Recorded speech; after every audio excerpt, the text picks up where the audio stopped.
Welcome to The Explainer. Today we are diving deep into the US-Iran conflict, but we're looking at it through a lens that might just flip everything you think you know on its head. There's an expert analysis out there that argues America's greatest strength, its military might, has actually become its biggest weakness, backing the US into a strategic trap with no clear way out. So let's get into it. Right off the bat, here is the central, shocking claim from military strategist Professor Robert Pape. He says that everything the U.S. has done has had the opposite effect. Instead of crippling Iran, U.S. actions have, in his words, made it stronger. Now, how is that even possible? Well, that paradox is exactly what we're going to unpack. So to really understand how we got to this point, we first have to look at a huge, fundamental miscalculation, one that essentially turned America's overwhelming power against its own goals. And look, this isn't just some academic theory. This analysis comes from someone who knows the U.S. military playbook inside and out.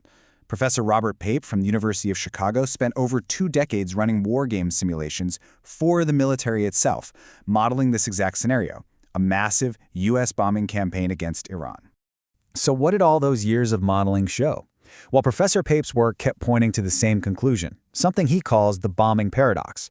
It's a situation where America's biggest advantage, its incredible air power, actually becomes a strategic liability.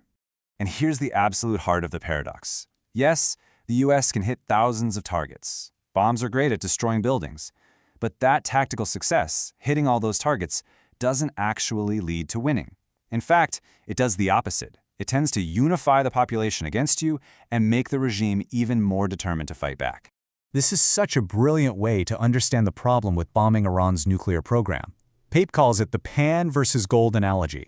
You can bomb the facility, that's the pan. You can blow it to bits, but you can't destroy the actual enriched uranium, that's the gold. It's a chemical element, it survives the explosion, and all Iran has to do is sift through the rubble, collect the gold, and start over. And what's wild is that Iran basically prepared for this exact move. They built their most important weapons, their drones and missiles, in arsenals buried deep underground where bombs can't reach them. So the US can level everything on the surface, but it can't touch that last critical 10 to 20% of Iran's firepower.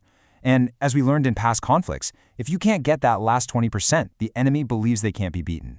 So because the bombing campaign fails to achieve its ultimate goal, it forces the United States to a critical tipping point. Professor Pape calls this a fork in the road, an escalation trap where there's really no going back to the way things were.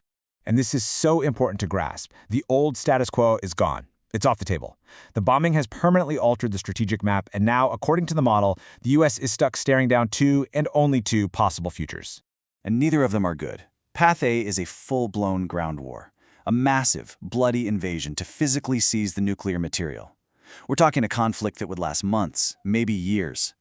Path B is to pull back, which basically means accepting that Iran has won. It would control the region, almost certainly get a nuclear bomb, and team up with Russia and China to form a powerful new anti-American bloc. Okay, so let's really dig into that second path for a minute, because the fallout from that choice isn't just about the Middle East. It has the potential to completely redraw the global balance of power. This is where it starts to affect everyone. It really starts with this one number, 20%. A full 1/5 of the entire world's oil supply has to pass through one tiny choke point, the Strait of Hormuz. And by proving it can disrupt shipping there whenever it wants, Iran now has a hand on the throat of the global economy. But it gets even scarier. What happens if Iran, with its control over that 20%, officially partners up with Russia, which controls about another 10% of the world's oil? Well, suddenly you have a new bloc that can manipulate almost 1/3 of the global supply.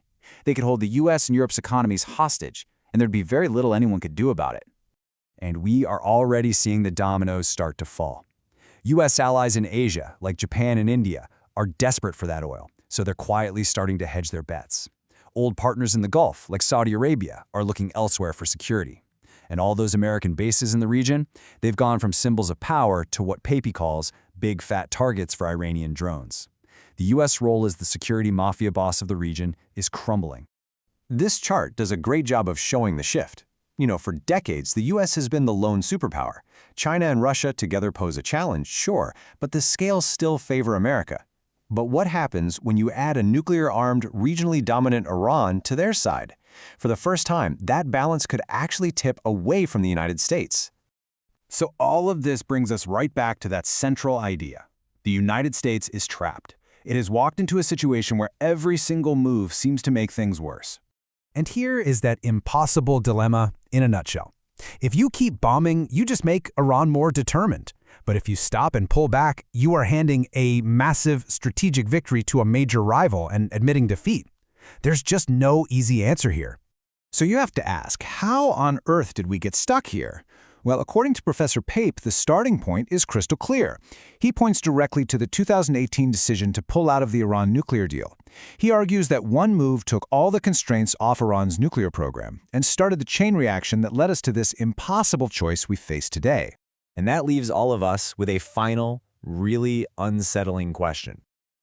Are we just watching another conflict in the Middle East, or are we actually witnessing the moment the American-led world order begins to permanently give way to something new and maybe far more dangerous?